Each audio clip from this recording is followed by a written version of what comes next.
Pedimos que tú bendigas este tiempo, que nos dé fuerza, Señor, y que podamos compartir la palabra y que caiga en buena tierra, en corazones preparados, dispuestos y listos ya para recibir la instrucción, la palabra para hoy. Bendice nuestras vidas, quita todo impedimento, Señor, de la índole que sea, y trae un renuevo y una fortaleza espiritual a nuestras vidas. Te damos gracias por este tiempo de estudio de tu palabra, bendícelo y que sea tu Espíritu Santo el que nos ilumine y nos hable al corazón. En el nombre bendito de Jesús. Amén. Amén. Vamos a Daniel, capítulo 12, por favor. Daniel, capítulo 12. Vamos a leer los primeros versículos de este maravilloso libro. Libro que hay que leer ahora más que nunca, ¿saben? Más que nunca. Hay que leer las profecías, las visiones que tuvo este hombre. Hay dos personas en el Antiguo Testamento que recibieron revelación sobre los últimos tiempos. Solamente dos. Muchos profetas recibieron revelación para su época o para tiempos cercanos a su época.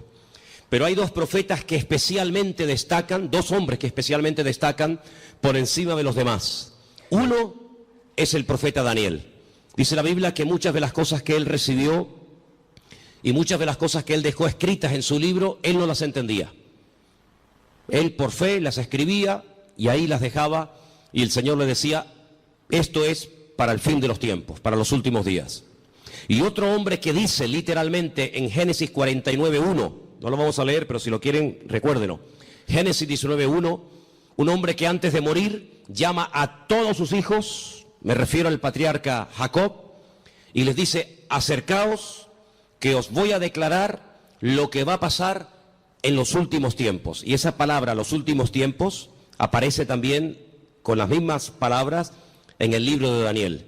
Curiosamente, en esa especie de despedida del patriarca Abraham de sus 12 hijos y también de sus nietos, Manasés y Efraín, no les dijo todo lo que probablemente él había recibido, sino que el Señor, como que a pesar de la revelación que este hombre tenía, no contó todo lo que él sabía. Pero en Daniel tenemos muchísima información acerca de estos tiempos en los cuales nos ha tocado vivir.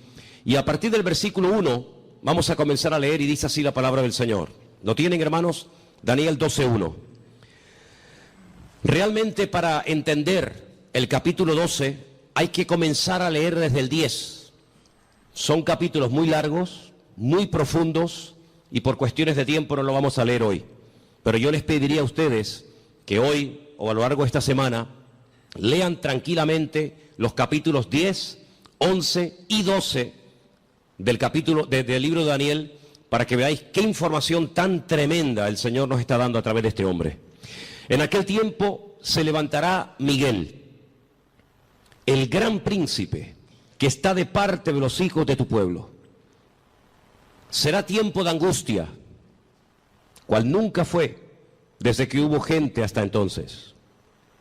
Pero en aquel tiempo será libertado tu pueblo y todos los que se hallen escritos en el libro.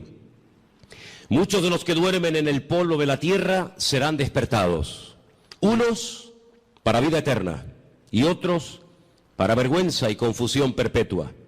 Los entendidos resplandecerán como el resplandor del firmamento, y los que enseñan la justicia a la multitud como las estrellas a perpetua eternidad. Pero tú, Daniel, cierra las palabras y sella el libro hasta el tiempo del fin. Muchos correrán de aquí para allá y la ciencia se aumentará. Y yo, Daniel, miré, y aquí otros dos que estaban en pie, el uno a este lado del río y el otro al otro lado del río. Y me dijo, uno de los varones que estaba vestido de lino, que estaba sobre las aguas del río, ¿cuándo será el fin de estas maravillas? Y oí al varón vestido de lino que estaba sobre las aguas del río, el cual alzó su diestra y su siniestra al cielo, y juró por el que vive por los siglos, que será por tiempo, tiempos y la mitad de un tiempo. Y cuando se acabe la dispersión del poder del pueblo santo, todas estas cosas serán cumplidas. Y yo oí, mas no entendí. Y dije, Señor mío, ¿cuál será el fin de estas cosas? Él respondió, anda, Daniel, pues estas palabras están cerradas y selladas hasta el tiempo del fin. Muchos serán limpios y emblanquecidos y purificados. Los impíos procederán impíamente, y ninguno de los impíos entenderá, pero los entendidos comprenderán. Y desde el tiempo que se ha quitado el continuo sacrificio hasta la abominación desoladora, habrá 1290 días. Bienaventurado el que espere y llegue a 1335 días. Y tú irás hasta el fin y reposarás y te levantarás para recibir tu heredad al fin de los días. ¿Cuántos dicen amén? No es un libro fácil, ¿saben? Es un libro que además hay partes, no todo. Estos capítulos no, gracias a Dios, pero hay otros capítulos que están escritos en arameo. Y aunque se escriben las letras igual, las palabras significan cosas diferentes. Por lo tanto, esos capítulos, yo particularmente en arameo sí los puedo leer, pero no los entiendo porque no hablo arameo. Pero estos capítulos 10, 11 y 12 están escritos en hebreo y son muy interesantes porque hay expresiones, hay hebraísmos, hay palabras que tienen una profundidad, un sentido mucho más profundo que lo que a priori se puede entender, se puede ver, ¿no? ¿Por dónde empezamos? Bueno, hermanos, solamente decirles algo. ¿Os dais cuenta cómo está el mundo? En cuestión de días, en cuestión de semanas, el panorama mundial ha cambiado completamente. Profecías que hacían cientos, por no decir miles de años, que han estado ahí como dormidas, están surgiendo las circunstancias, se están dando las situaciones para que así, en un abrir y cerrar de ojos, en cualquier momento, puede iniciar una situación de tal magnitud que ya no hay marcha atrás. De hecho, yo me atrevería a decir esta tarde que estamos en este momento en una situación en la que ya no hay marcha atrás. Naciones que antaño se pelearon, ahora se han unido porque tienen un enemigo en común, y los medios de comunicación ayudan y al mismo tiempo no ayudan. Ayudan porque te dan información del movimiento de tropas, de soldados, situaciones de países, lugares donde hay guerras, muertes, etcétera. Y en cierto sentido, pues gracias a la televisión, a la radio, a la prensa, a internet, pues te enteras de cosas que están ocurriendo a centenares o a miles de kilómetros y estás al día. Pero por otra parte, ellos cuentan su versión. Ellos te cuentan lo que ellos entienden que está ocurriendo. Pero sin embargo, el creyente tiene que tener la sabiduría y la comprensión espiritual para ver mucho más allá y leer e interpretar correctamente lo que está ocurriendo. Hay una profecía que lleva miles de años, vamos a decir entre comillas, dormida, y tiene que ver con la ciudad de Damasco, capital de Siria. Dos profetas, el profeta Isaías y el profeta Jeremías, profetizaron con muchísimo tiempo de antelación que esta capital sería atacada y quedaría prácticamente en ruinas y no quedaría prácticamente recuerdo de ella. No vamos a leer todos los versículos que tengo porque si les digo la verdad, tengo tanto material sobre todo esto que podríamos estar aquí una semana entera sin salir, se lo puedo asegurar. Pero para los que estén tomando nota, y como además esto queda grabado, después ustedes pueden ir a su casa y volver a escuchar el mensaje, Isaías 17:1, Jeremías 49:23, en esa porción está la profecía que va dirigida específicamente a la ciudad de Damasco. La destrucción de esta ciudad, una de las ciudades más antiguas del mundo, junto con, por ejemplo, Jericó y también con la ciudad de Jerusalén y otras. De toda la vida se ha creído que en algún momento Israel atacaría Damasco y la destruiría. De hecho, ha estado en varias ocasiones a punto de destruir Damasco. Pero no ha sido así. Son los mismos sirios, peleándose unos contra otros, todos contra todos, los que están destruyendo un país que antaño fue un lugar donde miles y miles de cristianos vivían. Un lugar donde dice la Biblia que el apóstol Pablo se dirigía para perseguir a los cristianos, porque allí, aquello era un reducto, un lugar donde los cristianos se refugiaban. Y dice que mientras iba camino hacia Damasco, la Escritura dice que el Señor le salió en el camino y se le reveló como el camino, la verdad y la vida, como el Mesías. Y fue camino a Damasco que el apóstol Pablo llegó a conocer el Evangelio y al verdadero Mesías. Y fue en la ciudad de Damasco donde fue bautizado. Y fue en la ciudad de Damasco donde lo visitó un hermano, un discípulo llamado Ananías, que dice que oró por él y se le cayeron como escamas de los ojos y pudo entender. Y allí recibe una palabra que marcó su vida. Allí recibe una palabra profética y le dice: mira, el Señor se te ha aparecido en el camino, se te ha revelado, te está liberando. Ahí yo en estos días he estado hablando acerca de varios tipos de ataduras, ataduras espirituales, ataduras físicas, ataduras mentales. El Señor dice: yo te he desatado, yo te rompo toda ligadura de prejuicios, de cultura, de religión, de rechazo a otras naciones, y te libero de tu pueblo y te envío lejos a los gentiles, para que le abras los ojos y para que entiendan lo que tú ya has entendido. Pero también le profetiza los sufrimientos y las torturas y el camino arduo por donde tendrá que pasar hasta llegar a la meta, hasta llegar a la presencia del Señor, ¿verdad?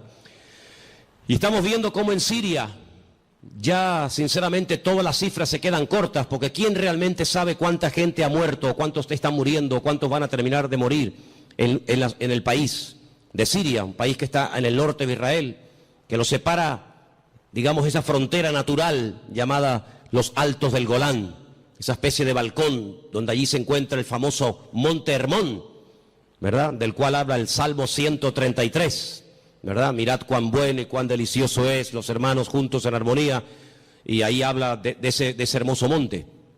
Bueno, pues en ese país están peleando, como dije, todos contra todos. Ahora, para entender un poco lo que está ocurriendo, hay una serie de palabras que prácticamente a diario se escuchan en la televisión y muchas veces la gente no sabe de lo que se está hablando. El mundo del Islam está dividido fundamentalmente en dos grandes fracciones. Hay algunos grupitos de los cuales no vamos a hablar, pero el mundo del Islam está dividido en dos grandes partes. Casi con más de un 80% están los suníes y con un 13% están los chiíes. Y de esto oímos hablar mucho a diario, ¿verdad? Los suníes, los chiíes. Y aunque hay países donde están todos juntos, pero hay después otros países que son mayoría suníes o mayoría chiíes. Por ejemplo, los países donde son mayoría los suníes, con más del 80%, es Arabia Saudita, donde se encuentra la Meca, Kuwait, los Emiratos Árabes, Jordania, Egipto, Pakistán, Afganistán, Yemen y otros más. Los países con mayoría chií, Irán, Persia, como lo llama la Biblia a la cabeza, parte de Irán, Líbano. Decir Siria, pues es un poco complicado, porque en Siria están ahí todos contra todos, Azerbaiyán, Bahrein. Cada uno de estos grupos, todos creen en el profeta Mahoma, todos leen el mismo libro, el Corán, pero hay grandes diferencias entre unos y otros. Daré algunas pinceladas para que nos situemos y sepamos de lo que estamos hablando y por qué se matan y por qué se odian tanto los suníes y los chiíes. En cada uno de estos bandos, por decirlo de alguna manera, o de estas fracciones, hay diferentes grupos armados que pelean contra los otros. Por ejemplo, el grupo terrorista más famoso de los chiíes es sin lugar a dudas Hezbollah, que son los que están ahí en el norte, en los Altos del Golán, y que en algunas ocasiones han atacado a Israel, e Israel también les ha atacado. Así que Hezbollah es un grupo mayoritariamente chií que está financiado por Irán. Pero luego en el otro bando, en la parte de los suníes, tenemos al famoso grupo Al-Qaeda, responsables de las famosas Torres Gemelas, tenemos a los talibanes, tenemos al famoso Estado Islámico, ISIS, a los hermanos musulmanes que ganaron y después fueron derrocados en Egipto, y tenemos al grupo Hamas. Hamas significa violencia y es el grupo que en este momento está liberando la franja de Gaza, allí al sur de Israel. ¿Por qué se llevan tan mal los chiíes y los suníes? A la muerte del profeta Mahoma, su yerno, que a la vez era su primo, llamado Ali, fue el que ocupó el lugar del profeta Mahoma. Sin embargo, en el grupo de los suníes, su suegro, que fue el que recopiló todas las cosas acerca del Corán, que era de la misma tribu que Mahoma, Abu Bakr, era el que tomó el liderazgo del Islam. La palabra suní viene de la palabra árabe suma, que significa código de conducta. Ellos creen en los ulemas, que son los doctores, los teólogos del Corán, y son los únicos que pueden, digamos, interpretar lo que dice el Corán, los textos del Corán. Por otro lado, los chiíes tienen a los famosos ayatolás, y ellos lo que hacen es que unen la política y la religión, y hay ahí una lucha, porque los suníes dicen que entre Alá y el hombre no puede haber ningún tipo de intermediarios, no se puede adorar a nadie más que a Alá, ¿sí? Pero sin embargo los chiíes, aunque también adoran a Alá y creen en el Corán, y van a la Meca en peregrinación. De hecho, sabéis, la última peregrinación ha sido, como todos los años, catastrófica. Han muerto casi 800 chiíes, la mayoría de ellos procedentes de Irán y de otros países chiitas.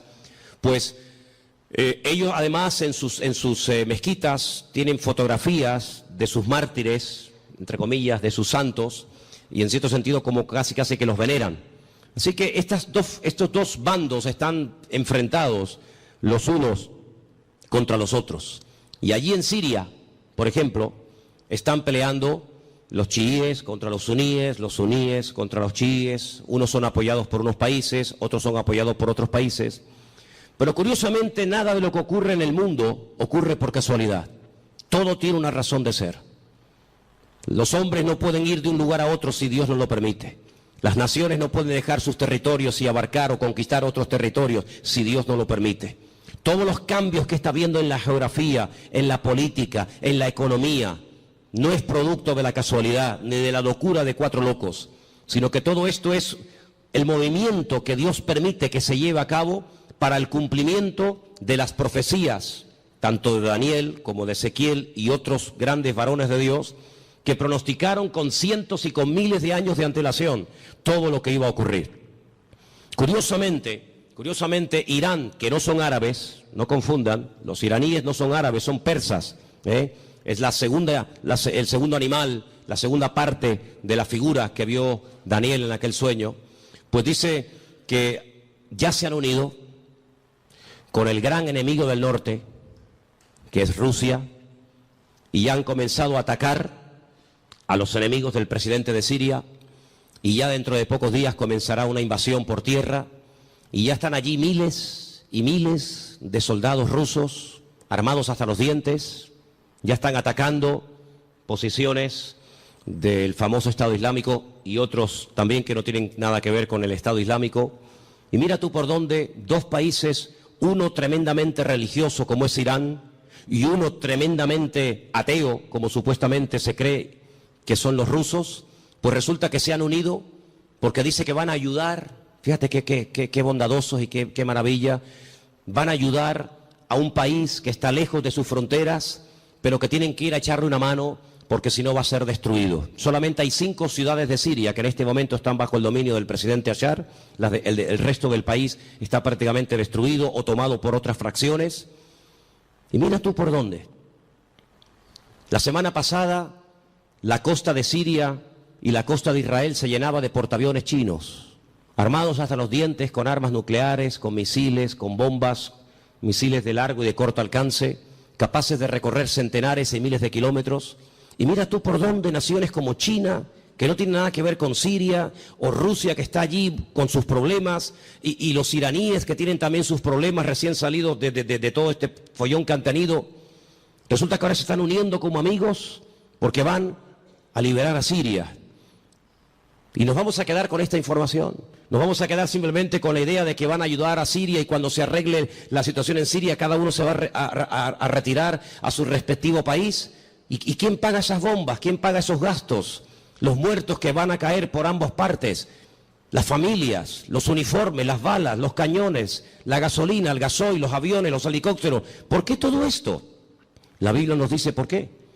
Porque el Señor en los últimos tiempos lo que hará es que utilizando entre comillas la excusa de que van a ayudar, de que van a liberar a un país amigo o aliado como puede ser Siria, una vez que lo hayan, digamos, calmado la situación, nada les va a impedir que crucen por el norte y por diferentes partes del país rumbo, como dice la Biblia, a la tierra gloriosa. Porque detrás de todo esto no está simplemente cuestiones políticas o económicas, sino fundamentalmente hay una razón: destruir a Dios y destruir al pueblo de Dios. Israel sabe perfectamente que se encuentra en una especie de callejón, no digo sin salida, porque Israel siempre tendrá salida, y la salida no es mirando a Estados Unidos, la salida no es mirando hacia Europa, sino que, como dice la Escritura, Israel en los últimos tiempos se verá totalmente sola y abandonada, como aquella pobre viuda que se fue cargada o se fue contenta con sus hijos, incluso haciendo honor a su nombre, complacida, y viene del extranjero derrotada y solitaria, sin hijos y sin marido, llamada Noemí, y tiene la pobre Ruth que atenderla en los últimos años de su vida. La Biblia nos enseña que estos últimos tiempos recibe un nombre que nos revela, porque los nombres son muy importantes en la Biblia. Yo siempre he dicho que hay una genética, ¿verdad?, que todos llevamos por dentro, que es hereditaria, pero luego, según la Biblia, el nombre tiene un poder espiritual, una influencia tremenda en las personas. Es una especie de código genético espiritual, ¿verdad? Y esta mujer, cuando viene de Jordania, de Moab, dice que ya no se siente complacida y por lo tanto ya no quiere usar más su nombre, sino que le dice a la gente que le llamen Mará, que significa amargada o entristecida, ¿verdad? Y es interesante ver cómo estamos viendo el inicio de lo que la Biblia habla clarísimamente, que va a ser una tercera guerra mundial sin precedentes en la historia. De todas las guerras que Israel ha tenido, que han sido ya 7, de todas ha salido más que vencedora.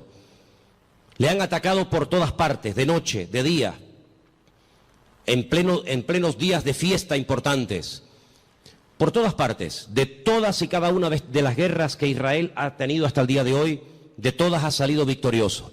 De esta guerra que está a punto de producirse en cuestión de días, semanas o meses, la única forma de salir con vida es que venga el Mesías en persona y les ayude. Esta guerra es una guerra que jamás se ha visto. Hemos leído en esta tarde en el capítulo 12 de Daniel que hay una especie de protección sobrenatural tipificada o representada en un soldado espiritual, en un arcángel llamado Miguel, que aparece en varias ocasiones en distintas partes de la Biblia. Solamente hay 2 ángeles en la Biblia, solamente 2 ángeles en la Biblia, que la Biblia nos revela su nombre: Gabriel y Miguel. La Escritura dice que Josué, antes de entrar a tomar posesión de la tierra, vio a un varón, y la descripción que nos da el libro de Josué se asemeja mucho a la descripción que nos da Daniel en el capítulo 12, y nos da a entender de que este arcángel tremendamente poderoso llamado Mijael, que significa quien como Dios, Mijael, pues es una protección espiritual que Dios le ha asignado a este pueblo. En algún momento puntual, solamente Dios sabe cuándo, este arcángel, este varón de Dios tremendamente poderoso, que contendió con Satanás por el cuerpo de Moisés, dice el libro de Judas, será quitado, será desplazado, y entonces dice que será un tiempo de angustia cual nunca hubo gente, y más que gente, la palabra es naciones. Desde que hay naciones sobre la faz de la tierra, dice la Biblia que nunca el hombre habrá visto una guerra de tal magnitud, con tanta cantidad de soldados, de armamento y de tropas como esta última. Vamos a leer dentro de unos momentos algunos textos de la Biblia, pero es impresionante los datos que la Biblia te da antes de que comience la guerra. Aún no ha comenzado, aún no existía el siglo XX, o el siglo XXI, cuando todo esto se escribió, y los profetas, por revelación del Señor, recibieron los datos concretos y específicos sobre esta guerra. Por ejemplo, nos dice que llegarán a intervenir más de 200 millones de soldados. Jamás ha habido ninguna guerra con tantos millones de soldados. 200 millones de soldados. Esta guerra se describe de una forma tremenda, con unos detalles que te quedas con la boca abierta, en 3 capítulos de la Biblia, Creo que sois capaces de recordar estas cifras. Ezequiel 38 y 39 y Zacarías capítulo 14. Ahí tenéis toda la información acerca de esta tremenda batalla que empezará por el norte, capitaneada y dirigida nada más y nada menos que por Rusia. En el capítulo 38 del libro de Ezequiel nos dice algunas cosas muy interesantes sobre este tiempo final. Y voy a leer algunos versículos para que veáis qué importancia le da el Señor a que el pueblo de Dios no esté en la ignorancia. Hay gente que está muy distraída, muy sumergida en sus problemas, muy metidos en sus cuestiones y se olvidan de que el Señor en su palabra nos dice que tenemos que levantar la vista y darnos cuenta de que nuestra redención está cercana. Ezequiel 38 dice, versículo 1, vino palabra del Señor diciendo, hijo de hombre, pon tu rostro contra Gog. Gog es el nombre, digamos, simbólico, no es que se llame así, de una región que la Biblia lo llama Magot, que está en todo lo que sería todo el territorio que ocupa Rusia actualmente. Y fijaros que hay dos nombres de hombres, solamente dos hombres de hombres, que curiosamente, tanto en español como en hebreo, empiezan y terminan con la misma letra. Uno es el nombre David. David empieza con una letra llamada Dalet y termina con otra letra llamada Dalet. Y esto nos habla acerca de que David era un hombre que cuando lo conocías, así era. No es que lo vas conociendo y es completamente diferente. Es un hombre que no tiene dos caras, no tiene dos personalidades, no tiene doblez en su carácter. David era así. Por eso esa letra que empieza y esa letra que termina es la misma, como diciendo que David es un hombre que es lo que ves, no hay más. Curiosamente, en un acto de imitación sin precedentes en la historia, a este líder político se le pone un nombre simbólico cuya letra empieza por la G o la Gimel en hebreo y con la misma letra termina la G o la Gimel, God, como diciendo que lo que ves es lo que hay. En David era lo positivo. Si ves que es un hombre espiritual, es que es espiritual. Si ves que es un hombre valiente, es que es valiente. No es que dé impresión de valiente y luego es un cobarde. No es que es un hombre aparentemente espiritual y luego es un carnal. No, no. Bueno, pues en God, en este personaje que nosotros lo conocemos más famoso como el nombre del famoso anticristo, si tú lo ves así, así es como es. Es malo, es apoyado por el diablo, etcétera, etcétera. Y dice aquí, así ha dicho el Señor, he aquí yo estoy contra ti, oh God, príncipe soberano de Mesec y Tubal. Estos son hijos de Noé. Te quebrantaré, pondré garfios en tus quijadas y te sacaré a ti y a todo tu ejército, caballos, jinetes, en todo equipados, gran multitud de paveses, escudos, teniendo todos ellos espada. Y ahora menciona una coalición, no están todos nombrados, una pequeña coalición de naciones que se van a unir. Y menciona Persia, y ya hemos dicho que Persia, ¿quién es? Ok, es Irán. Cus, tenemos Etiopía, tenemos Libia, con otros nombres, todos ellos con escudo, con yelmo, Gomer, sus tropas, la casa de Togarma, los confines del norte, sus tropas. Prepárate, apercíbete tú y toda tu multitud que se ha reunido a ti, y sé tú su guardia. Pero si leemos un poquito más adelante, versículo 15, vendrás de tu lugar de las regiones del norte, y tú y muchos pueblos contigo. Fíjate, todos ellos a caballo, gran multitud, poderoso ejército. Subirás contra mi pueblo Israel. Sí, es inevitable que este hombre ataque a Israel, es inevitable. Bueno, pero es que van a ir a Siria. La noticia no dice nada de Israel. Las noticias no, pero la Biblia sí. Y las noticias no pueden saber la información que tú y yo tenemos en esta tarde. Mañana Telecinco no puede decir, le presentarían una denuncia, dirían, esta gente está loca. Mañana no vamos a ver en Telecinco, en Antena 3, que Rusia pretende apoderarse de los altos del Golán con la intención de atacar Israel. Me dice, pues ustedes están locos. No, no, no. Las noticias no te lo van a decir, te lo estoy diciendo yo. Te lo está diciendo el Señor a través de mi boca. Subirás contra mi pueblo Israel como nublado para cubrir la tierra y será al cabo de los días, al final de los tiempos, en estos tiempos. ¿Y qué dice aquí?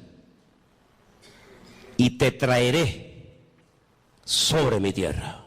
No es que a Putin se le ocurre la genial idea de decir, bueno, vamos a Siria y ya que estamos a un tiro de piedra, saltamos los altos del Golán y desde los altos del Golán vemos todo Israel abajo y la machacamos, total, que son 300 kilómetros de largo para un imperio, para una potencia militar como Rusia, que con una bomba hace así y borra de la faz de la tierra a 10 millones de personas, porque eso es lo que puede tener Israel en este momento, si es que llega ahora mismo a 10 millones de personas viviendo allí. ¿Qué puede impedir? Pero no es él el que lo decide, es Dios el que le dice a God, ven a mi tierra, ven. Y entonces dice, para que las naciones me conozcan, cuando sea santificado en ti, oh God, delante de tus ojos. Así dice el Señor, ¿no eres tú aquel de quien hablé yo en tiempos pasados por mis siervos los profetas de Israel, los cuales profetizaron en aquellos tiempos que yo te había de traer sobre ellos? Israel sabe perfectamente que Rusia les va a atacar en cualquier momento. Ya lo hicieron hace poco allí en Ucrania, en el país de nuestro hermano. No se cortan un pelo, no tienen ningún problema, tienen afán de expansión. Quieren recuperar lo perdido e incluso lo que nunca fue de ellos. No atacaron en un momento determinado un país que no tenía nada que ver con Rusia, como fue Afganistán. La Biblia profetiza que Rusia va a atacar en los últimos tiempos a Israel. En aquel tiempo, cuando venga God contra la tierra de Israel, dice el Señor, subirá mi ira y mi enojo. Tremendo. Pero vamos al capítulo 39. He aquí yo estoy contra ti, oh God, príncipe soberano de Mesed y Tubal. Te quebrantaré y te conduciré y te haré subir de las partes del norte y te traeré sobre los montes de Israel. Otra vez.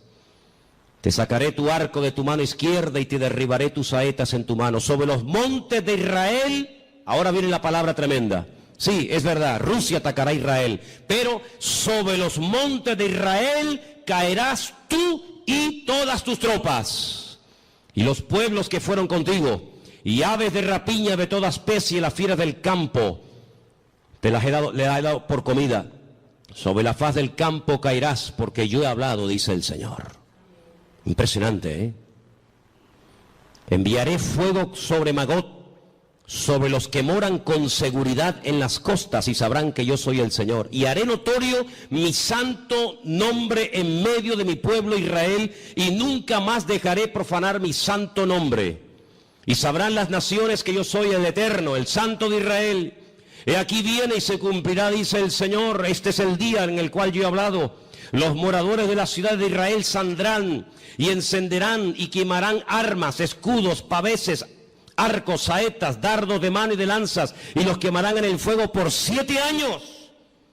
Durante 7 años tendrán combustible, tendrán armamento de todo lo que abandonaron estas tropas tremendas. No traerán leña del campo ni cortarán de los árboles, sino quemarán las armas en el fuego y despojarán a sus despojadores y robarán a los que les robaron, dice el Señor.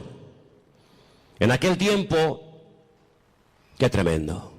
En aquel tiempo, yo daré a God lugar para sepultura allí en Israel.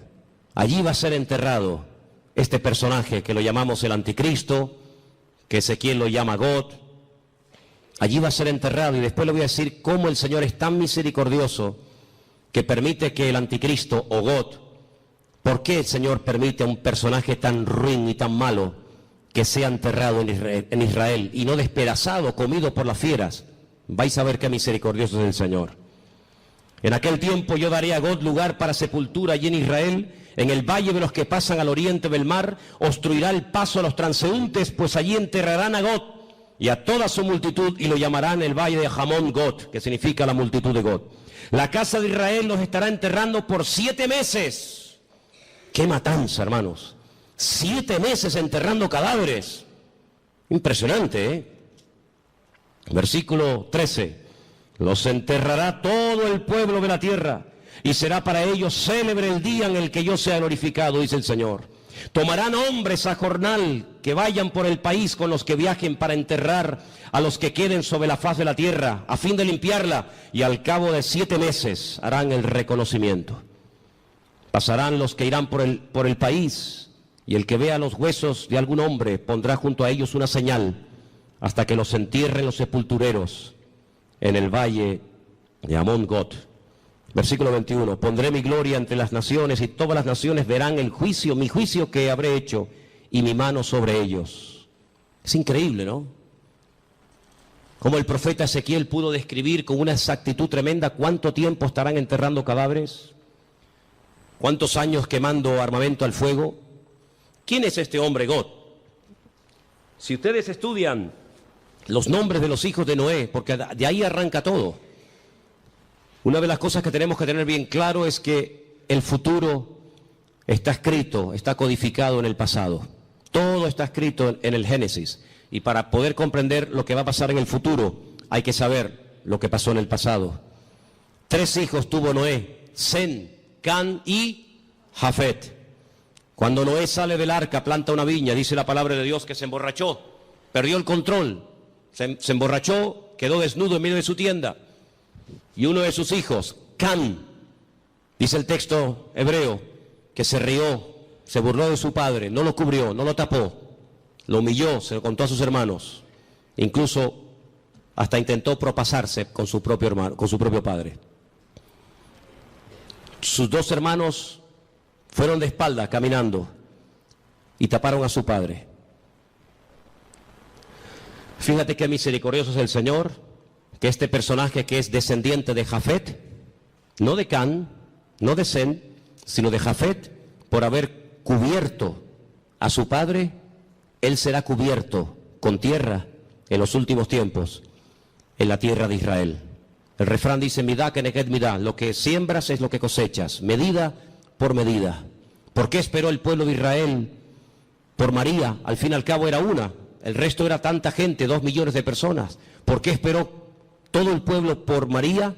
Porque María, cuando Moisés era pequeño, esperó a ver cuál era el futuro de su hermano Moisés, y no se fue hasta que la hija del faraón lo adoptó y se lo llevó al palacio. Y por ese acto de esperar, de preocuparse por el futuro de su hermanito, que en aquel tiempo era un bebé de 3 mesitos, por ese acto de misericordia y de amor y de interés, años más tarde, el pueblo la espera a ella. Y siempre es así. De ahí que Pablo diga a los Gálatas, si queréis cosechar, tenéis que sembrar, pero sembrar abundantemente para poder cosechar abundantemente. Así que este personaje está a punto de aparecer. Este famoso anticristo está a punto de aparecer, pero ya lo hemos dicho en muchas ocasiones, que en los últimos tiempos habrá una influencia de una institución religiosa que describe perfectamente el libro del Apocalipsis, que dice cómo se visten, dónde están, cómo hablan, cómo no hablan, etcétera, etcétera. Es increíble el impacto que en tan poco tiempo ha producido el Papa Francisco. Es increíble, ¿no? En tan poco tiempo le ha caído bien a todo el mundo. No hay nadie que diga nada malo de Francisco. Fue a Israel y a los judíos, a los rabinos les cayó bien. Incluso llegó a ir al muro de los lamentos y puso su petición entre las rendijas del muro. Después se fue con Abu Hamas, el presidente de la autoridad palestina, y le cayó estupendamente, y casi se hicieron amigos y rezaron juntos mirando hacia la Meca. Se fue a Turquía y en la famosa mezquita de Turquía, orando hacia la Meca, le cayó de maravilla a los musulmanes. A todo el mundo le cae bien, a los artistas, incluso a los ateos. Recientemente escuchaba a un político ateo que decía, me cae muy bien este hombre, aunque yo no soy creyente ni creo en Dios, pero me cae muy bien este hombre. Dieron la vuelta al mundo en cuestión de minutos las declaraciones que hizo en un avión mientras viajaba, cuando le preguntaron por los homosexuales, por los gays, y él dijo, ¿quién soy yo? ¿Quién soy yo para juzgar a los gays? Y todo el mundo comenzó a decir, la iglesia está cambiando. Qué diferente, ¿eh? La postura de este Papa en comparación con los otros 2 que eran tan intransigentes y tan radicales. ¿Quién soy yo para juzgar? No pasó mucho tiempo y ya hizo juicio sobre uno de sus trabajadores. Ayer un sacerdote, dice él, que salió del armario porque Dios así se lo había pedido y así lo había querido, y fulminantemente fue destituido, ¿no? Qué contradicción con las declaraciones del avión, ¿no? Pero en los últimos tiempos la Biblia nos enseña que habrá una especie de religión que le va a caer bien a todo el mundo. Será capaz de ir con los musulmanes, con los judíos, con los cristianos. Dicho sea de paso, hace muy poco tiempo este Papa se fue por primera vez en toda la historia con un pastor muy conocido por nosotros a una iglesia evangélica en la ciudad de Caserta, en Italia, donde yo estuve ahora hace unos días. Estuvo con un montón de pastores que vinieron de Argentina, puesto que el Papa es argentino, y allí tuvieron un culto donde él estuvo como uno más. Hicieron un tiempito de oración, y él hizo una oración incluso, y todos participaron, y se sacaron fotografías, y todo el mundo, qué contento, ¿verdad? La Biblia nos enseña que las rameras son capaces de irse con gente mayor y con gente joven. Las rameras son capaces de irse con gente sin dientes y con gente con dentadura perfecta. Las prostitutas son capaces de trabajar de día o de noche, y lo mismo le da a irse con un blanco, con un negro, con un rico, con un pobre, con un cristiano, con un ateo, con un satánico, le da igual, porque ese es su trabajo, llevarse bien con todo el mundo para sacarle lo que ella quiera a cambio. Y la palabra de Dios nos enseña que en los últimos tiempos la política y la religión se casarán y se unirán. Qué tremendo los lugares y las conversaciones que últimamente está manteniendo el Papa y muchos políticos viajando de un lugar para otro. Todo está preparado. Y hermanos, esto no ha hecho más que empezar, pero en cualquier momento salta la chispa. Y lo que tenemos que preguntarnos todos y cada uno de nosotros, ¿qué mensaje nos está dando el Señor? Yo vengo diciendo hace mucho tiempo que Dios está hablando y hablando y hablando y hablando. El problema no es que Dios no hable, el problema es que hay muchos que no le entienden, o si le entienden se hacen los distraídos. Dije hace unas semanas atrás que Dios no solamente habla a través de la palabra, claro, lo sabemos. El que lee la Biblia está leyendo la palabra de Dios, el SMS de Dios, el WhatsApp de Dios, y sabe perfectamente lo que Dios quiere y lo que Dios no quiere. Pero ¿y los que no leen la Biblia? El que no le interesa o no quiere, o dice él que no entiende la Biblia, pues Dios también le está hablando a toda la humanidad. Quiero que vengan conmigo a Génesis 1, capítulo 14, para que os des cuenta algo tremendo que el Señor dijo en un principio. Allí está, en el Génesis 1, 14, dio una señal, dio un mensaje muy interesante. Y vamos a leerlo en esta tarde. Dice así, Génesis 1, 14. ¿Lo tienen, hermanos? Tengo esta página de la Biblia prácticamente destrozada, entonces espero leerla bien porque la tengo toda pegada. Creo que dice algo así como: y dijo Dios, haya lumbreras en la expansión de los cielos para separar el día de la noche y sirvan de señales para las estaciones. Ahora ya no tengo ese trocito que dice para días y años. Ok, ahí está. ¿Qué es lo que será? Lo mismo que fue. Cuando estudiamos hace unas semanas atrás el Salmo 19, yo dije que el Salmo 19 dice literalmente: los cielos cuentan la gloria de Dios y el firmamento anuncia la obra de sus manos. Un día emite palabra o información a otro día, de tal manera que hay personas paganas, no creyentes, que a lo largo de la historia, incluso hasta en estos tiempos, fíjate lo que te digo, observando no las profecías de la Biblia, sino observando el cielo, el firmamento, llegan a conclusiones tremendas. Quiero decirles que en un momento puntual de la historia de la humanidad, el Señor utilizó el astro rey, el sol, la luna y las estrellas para darle un mensaje profético a uno de sus hijos llamado José. ¿Lo habéis olvidado? Dice que él vio al sol, a la luna y a las estrellas que se postraban delante de él. Y Jacob, cuando oye el sueño de su hijo, él entiende perfectamente lo que le está diciendo. El sol es el padre, la luna es la madre y las estrellas son sus hermanos. Curiosamente, las estrellas, los hermanos, llegaron antes que el sol a Egipto, porque siempre es así: primero es la noche y luego es el día. No primero el día y después la noche. Primero había tinieblas y después vino la luz. La tiniebla siempre precede a la luz. Pero fíjate qué curioso, los magos de Oriente, que no sabemos realmente de dónde eran, si eran judíos, si no eran judíos, sabían perfectamente el lugar y el día en el que había nacido el Mesías, porque interpretaron que aquellas estrellas que tenían nombre, la estrella Sadik, la estrella Jamelech, etcétera, se habían alineado y ellos sabían perfectamente que tenían que ponerse en marcha para llegar a donde, a Belén de Judea, porque allí era donde había nacido el Mesías. Y es que el Señor en el versículo 14 de Génesis 1 que hemos leído, dice que cuando Él creó el sol, cuando Él creó la luna y Él creó las estrellas, no solamente las creó, número uno, para separar, para hacer diferencia entre el día y la noche, no, sino que dice que las creó para las estaciones, y la palabra estaciones es la palabra hebrea modín, Y la palabra modín, ¿sabe lo que significa? Fiestas. Es la misma palabra que se emplea en Levítico cuando dice, recuerden las fiestas del Señor. ¿Cuándo tienen que ir? ¿Cuándo no tienen que ir? ¿Cuándo tienen que ponerse en marcha? ¿Cuándo no tienen que ponerse en marcha? En otras palabras, cuando ustedes vean los cielos, ustedes podrán discernir en qué tiempo de su relación con Dios ustedes se encuentran. Es muy importante que tú, hermano y hermana que me escuchas en esta noche, te preguntes, ¿dónde me encuentro ahora mismo en mi camino, en mi relación con Dios? ¿Estoy más cerca? ¿Estoy más lejos? ¿En qué punto me encuentro? Porque el tiempo marca la circunstancia y la circunstancia marca el tiempo. Jesús le dijo, ustedes olvídense de ver señales. Esta generación, como es una generación mala, perversa y adúltera, no se le ha permitido ver señales como a otras se les permitió. Ustedes solamente podrán ver una señal, solamente una, y la van a ver, y se llama la señal del profeta Jonás. ¿En qué consistía? Bueno, le está diciendo, así como Jonás estuvo en el vientre del pez 3 días y 3 noches, así estaré yo, el Hijo del Hombre, en el vientre de la tierra 3 días y 3 noches. Esa señal era la señal de la generación de Jesús. Pero sin embargo, Noé no esperaba esa señal. Porque ¿cuál era la señal de Noé? El diluvio. Pero ¿cuál era la señal de Salomón? La construcción del templo. Y cada generación, cada tiempo tiene una circunstancia, una señal, y cada señal identifica el tiempo.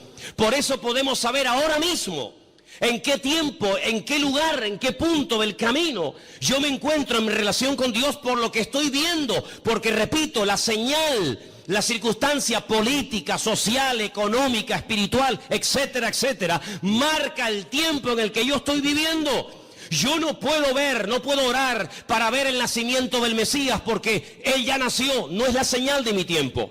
Yo no puedo esperar, aunque ore, ayune 40 días, tome autoridad y reprenda y declare. Yo no puedo ver al profeta Jonás siendo vomitado en una playa para ir a predicar a los ninivitas. No, porque no es la señal de mi tiempo. Pero ¿cuáles son las señales de nuestro tiempo?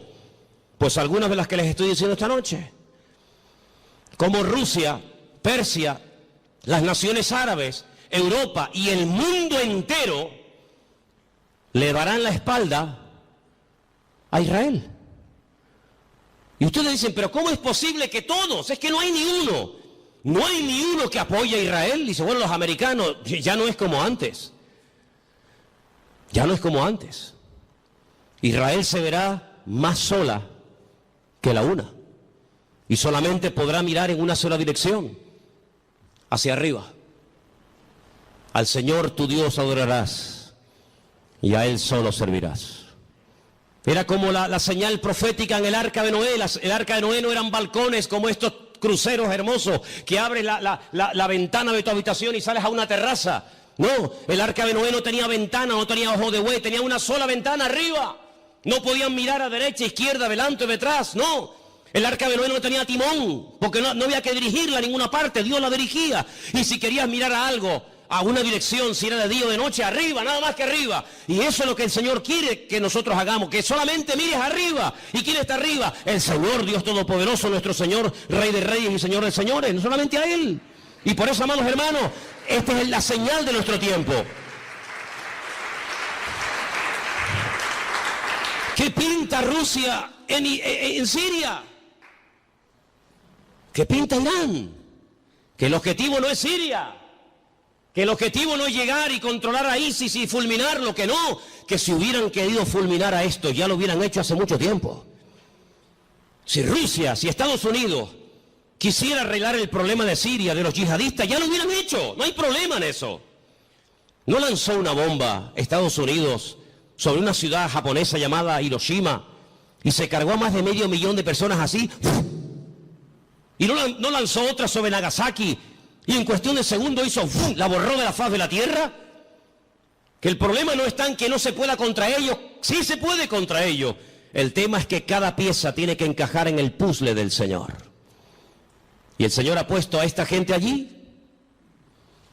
Una cosa increíble que un musulmán dinamite una mezquita o ataque a otro musulmán, es una cosa increíble. Que le prenda fuego a un cuerpo de un hermano musulmán es una cosa inconcebible dentro del Islam, porque el Islam no es eso.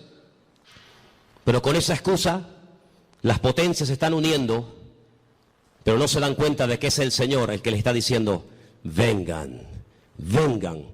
Y al final dice que el Señor los llevará a un gran valle, y quiero leer y terminar con esto porque les digo, tengo material para estar aquí un año, pero en Zacarías capítulo 14, y después la última porción la leeremos en Joel, es el Señor el que le dice a las naciones, vengan que yo les voy a juzgar en el valle de la decisión, valle de Josafat. Zacarías capítulo 14, ¿lo tienen, hermanos? ¿Sí? Dice así la palabra del Señor. He aquí el día del Señor. Viene, y en medio de ti serán repartidos los despojos, porque yo reuniré a todas las naciones para combatir contra Jerusalén. Es el Señor el que permite que vayan a hacer guerra contra Jerusalén. No es una mente loca o sádica o fanática. Es el Señor. La ciudad será tomada, las casas serán saqueadas y violadas las mujeres. La mitad de la ciudad irá en cautiverio, mas el resto del pueblo no será cortado de la ciudad. Después saldrá el Señor y peleará con aquellas naciones como peleó en el día de la batalla. Se afirmarán sus pies en aquel día sobre el monte de los olivos, que está enfrente de Jerusalén al oriente. Y el monte de los olivos se partirá por en medio hacia la tierra del oriente y hacia el occidente, haciendo un valle muy grande, y la mitad del monte se apartará hacia el norte y la otra mitad hacia el sur. Seguimos un poquito más adelante, versículo 6. Acontecerá que en ese día no habrá luz clara ni oscura. Volvemos al Génesis. Será un día el cual es conocido por el Señor, que no será ni de día ni de noche. Eso es lo que no nos entra en la cabeza. Pero sucederá que al caer la tarde habrá luz.